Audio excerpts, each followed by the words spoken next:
kata Sandiaga Uno soal desakan referendum Aceh. Dilansir dari republika.co.id. Jakarta.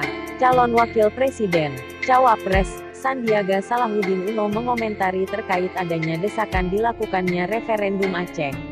Ia menegaskan bahwa Aceh adalah bagian dari Negara Kesatuan Republik Indonesia, NKRI. Aceh adalah bagian daripada bingkai NKRI dan para pejuang Aceh ikut sama-sama memerdekakan Indonesia, kata Sandiaga di Jakarta, Rabu, tanggal 29 Mei tahun 2019. Ia pun menceritakan pengalamannya saat berkampanye di Aceh. Ia mengatakan bahwa dirinya banyak menemui pejuang demokrasi yang komit terhadap NKRI. Ia pun menghormati kekecewaan yang dirasakan masyarakat Aceh. Namun ia berharap hal itu bisa dibicarakan bersama-sama. Jangan kita ambil pernyataan Mualim di luar proporsinya. Kita dudukkan dan kita sangat yakin bahwa NKRI itu final sudah harga mati. Kita pastikan persatuan dan kesatuan kita bisa kita pertahankan, tegas mantan Wakil Gubernur DKI Jakarta itu.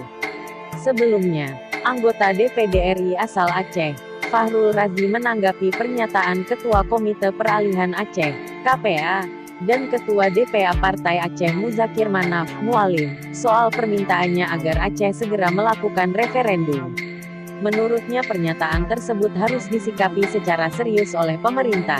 Ini yang berbicara Mualim. Jadi ini bukan wacana lagi tapi satu sikap politik yang tegas untuk menjawab Quo Vadis Aceh ke depan menghadapi Indonesia yang terus menuju pada kehancuran dan kegagalan dalam berdemokrasi, kata Fahrul Razi dalam keterangan tertulis yang diterima Republika, Rabu, tanggal 29 Mei tahun 2019.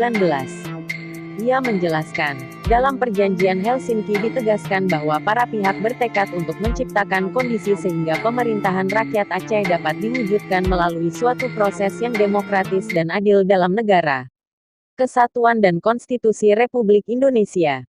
Menurutnya, jika dua hal tersebut tidak dirasakan lagi maka wajar jika mantan Panglima Gerakan Aceh Merdeka, GAM, tersebut merasa kecewa.